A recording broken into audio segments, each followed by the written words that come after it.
Hello friends, welcome to my channel. So guys, आज हम लोग एनर्जी के ऊपर पढ़ेंगे कि एनर्जी के सोर्सेज क्या क्या होते हैं और हमें किस टाइप के एनर्जीज की ज़रूरत होती है और कैसे मिलते हैं। ठीक है गाइस, तो सबसे पहली चीज़, एनर्जी आपके दो टाइप्स के होते हैं। एक होता है आपका रिन्यूएबल सोर्स और एक होता है आपका non renewable source. Renewable source वो सोर्स होता है जिसको आप दोबारा रिन्यू कर सकते हो, जिनका आप इस्तेमाल बार बार कर सकते हो। ठीक है, और नॉन रिन्यूएबल रिसोर्सेज वो होती हैं जिनको आप दोबारा यूज नहीं कर सकते। अगर एक बार आपने उसका यूज कर लिया तो आप उसका दोबारा यूज नहीं कर सकते। ठीक है, तो सबसे पहले मैं इसमें एग्जांपल दे देता हूं आपको और इसके भी एग्जांपल दे देता हूं। इसमें आता है आपका विंड एनर्जी, सोलर एनर्जी,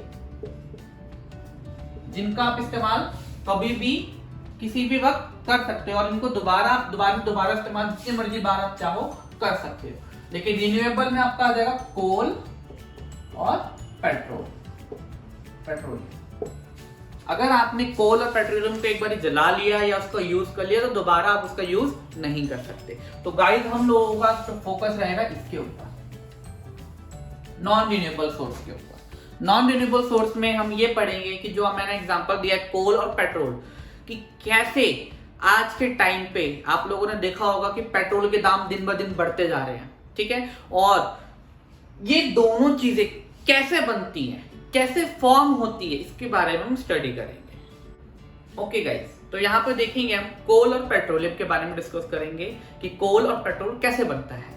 सबसे पहली चीज, इन दोनों के अंदर एक चीज कॉमन ये होती है कि इन दोनों के अंदर कार्बन बहुत ज्यादा अमाउंट में पाया जाता है। ठीक है, तो सबसे पहला कार्बन कैसे आता है इसके अंदर, इसके बारे में आपको स्टडी कराऊंगा। एक्चुअल में क्या होता है, देखिए सबसे पहले मैं कोयले के बारे में स्टार्ट करूंगा। कोयले में कैसे बनता है कोयला, करोड़ों वर्ष पहले की बात है, जब हमारे पृथ्वी के ऊपर काफी सारे लोग रहते थे पुराने जमाने में लोग। ठीक है, आप लोगों ने सुना होगा कहानी की डायनासोर्स भी रहते थे। तो उस टाइम पे अभी डायनासोर्स कैसे मर गए, खत्म कैसे हो गए, अब दिखते क्यों नहीं हम लोगों को। एक्चुअल में हुआ क्या, तूफान आया, सुनामी आई, बाढ़ आया, भूकंप आया, नेचुरल डिजास्टर्स की वजह से ये सब खत्म हो गए। तो उन नेचुरल डिजास्टर्स की वजह से जो पेड़ पौधे पहले थे वो जमीन के अंदर दब गए। तो जब वो जमीन के अंदर दब गए, मान के चलिए यहाँ पर आपका वो कोयला वो है, पेड़ है जो दब गया, और यहाँ पे आपका वो है क्या कहते हैं, कई सारे पेड़ हैं, कहने का मतलब जो दब गए। अब दिन ब दिन साल ब साल क्या होता है, इसके ऊपर मिट्टी की लेयर बढ़ते जाती है। ठीक है, वो वहीं पर है लेकिन मिट्टी की लेयर बढ़ते गई। तो जब ये मिट्टी की लेयर बढ़ जाती है तो यहाँ पर बहुत ज्यादा टेम्परेचर होता है, बहुत ज्यादा गर्मी हो जाती है और प्रेशर भी काफी ज्यादा होता है।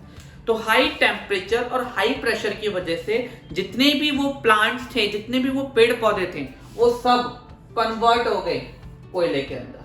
किसके अंदर, कोयले के अंदर। तो आज के टाइम पे जब भी हम कोयले की खान में से हम कोयले का इस्तेमाल करते हैं तो वो पेड़ों का अंश होता है, पेड़ों का ही भाग होता है। ठीक है, ये एक्चुअल में लकड़ी से बनाया जाता है। ठीक है गाइस, इसको बनने में काफी साल लगते हैं, इसलिए हमें इसका सही तरीके से उपयोग करना चाहिए जिससे कि ज्यादा उपयोग में ना आ सके और जल्दी जल्दी खत्म ना हो। दूसरी तरफ हम पेट्रोल की बात करते हैं। पेट्रोल कैसे बनता है, आप लोगों ने एक्वेटिक एनिमल्स के बारे में पता होगा, जो समुद्र के अंदर रहते हैं, जो नदियों के अंदर रहते हैं। ठीक है, तो यहाँ पे भी वही सीन है। तो जब ये एनिमल नदियों के नीचे रहते हैं, ठीक है, ये एनिमल रहते हैं, अभी किसी वजह से मर गए, ये किसी वजह से क्या हो गए, मर गए। मरने के बाद अब सिंपल सी बात है, वो चले जाते हैं नीचे। ठीक है, और समुद्र के नीचे आप लोगों को पता है रेत होती है। ठीक है, रेत कह सकते हो या आप इन्हें मिट्टी कह सकते हो। तो जब ये यहाँ पे आ गए, सेम चीज यहाँ पे भी अप्लाई होगा कि वो रेतों की संख्या बढ़ती जाएगी, लेयर बढ़ते जाएगा, तो यहाँ पर वो मरे हुए जीव जंतु हैं। ठीक है, अब वो लेयर बढ़ते जाएगा, लेयर बढ़ते जाएगा, लेयर बढ़ते जाएगा, तो यहाँ पर भी हाई टेम्परेचर और हाई प्रेशर की वजह से वो जितने भी आपके डेड एक्वेटिक एनिमल्स थे वो आपके कन्वर्ट हो गए पेट्रोल। ठीक है, तो इसीलिए आप लोगों को पेट्रोल मरे हुए जीव जंतु से मिलता है। तो इसके क्या नुकसान है? अगर हम पेट्रोल का दिन ब दिन ज्यादा से ज्यादा उपयोग करेंगे तो सिंपल सी बात है, इसको बनने में काफी टाइम लगता है, ठीक है, तो वो टाइम हमारे पास रहेगा नहीं और हम पेट्रोल को खो देंगे। तो इसीलिए हमें इन दोनों चीजों का सही से इस्तेमाल करना चाहिए, जिससे कि लंबे समय तक हम इसका इस्तेमाल कर सके, ठीक है। तो और आज के टाइम पे जो गवर्नमेंट है वो इन दोनों का एक सब्स्टिट्यूट ढूंढ रही है कि आप इन दोनों को ज्यादा उपयोग ना कर करके किसी और चीज का उपयोग करें, ठीक है। क्यों? क्योंकि इन दोनों के एक नुकसान ये होते हैं कि कभी भी आप कार्बन को जब बर्न करते हो, यानी ऑक्सीजन के साथ रिएक्ट करवाते हो, तो वो आपको कार्बन डाइऑक्साइड देता है। क्या देता है? Carbon dioxide. और इन दोनों के अंदर कार्बन पाया जाता है, ठीक है।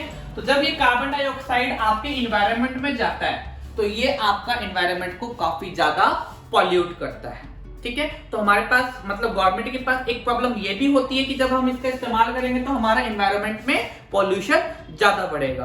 तो हम दिन ब दिन इस तरफ बढ़ते जा रहे हैं कि हम नॉन रिन्यूएबल सोर्सेज के ऊपर ज्यादा डिपेंड ना रहें, बल्कि हम रिन्यूएबल सोर्सेज के ऊपर डिपेंड रहें, जैसे wind energy, solar energy. Thank you guys.